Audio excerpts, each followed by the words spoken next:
في ناس كتير جدا بتشوف ان الرياضيات مادة صعبة ومعقدة، ولكن المشكلة مش في الرياضيات نفسها، المشكلة ان مفيش اساس قوي. والنهاردة انا هشارك معاك 5 اساسيات مهمة جدا، لو انت فهمتهم صح اي موضوع رياضي بعد كده هيكون اسهل بكتير جدا. والنقطة الاولى واول اساس هي الاعداد وانواعها. يعني لازم تكون فاهم الفرق ما بين الاعداد الصحيحة والاعداد العشرية والاعداد الكسرية. يعني مثال بسيط، لو معاك 5 جنيه فده عدد صحيح، ولو معاك نص جنيه فده عدد كسري، ولو معاك 5.5 فده عدد عشري. والنقطة التانية هي العمليات الأساسية، يعني الجمع والطرح والضرب والقسمة. واللي بيغلط في الأساسيات دي طبيعي يلاقي أي معادلة بعد كده صعبة ومعقدة. يعني هنا مثال بسيط، لو عندنا 2 زائد 2 في قوس في 2 على 8، والحل الصحيح هنا هو 16 مش 1 زي ما ناس كتير فاهمة غلط. جرب تحلها مع نفسك وشوف هتحلها غلط ولا صح. والنقطة الثالثة هي الكسور،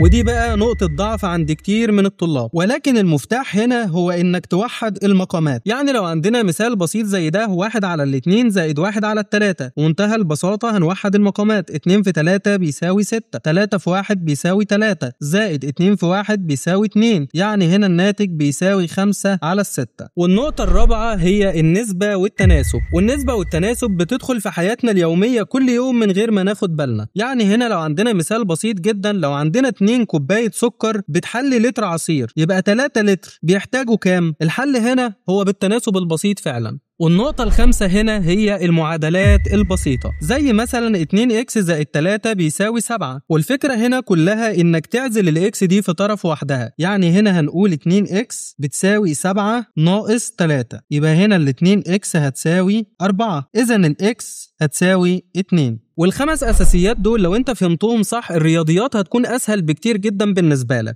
وعلشان كده انا عملت كورس اهم الاساسيات في الرياضيات بيبدا معاك من الصفر، والدروس دي بتكون بشكل مرتب مع امثله كتيره جدا مع تمارين عمليه هتخليك واثق جدا في نفسك. ولو نفسك تبدا اساس قوي في الرياضيات من الصفر هتلاقي رابط الكورس تحت الفيديو او في لينك البايو. ابدا معانا دلوقتي وهتشوف ازاي الرياضيات هتتحول من عقده لحاجه ممتعه جدا. مستنيك في الكورس.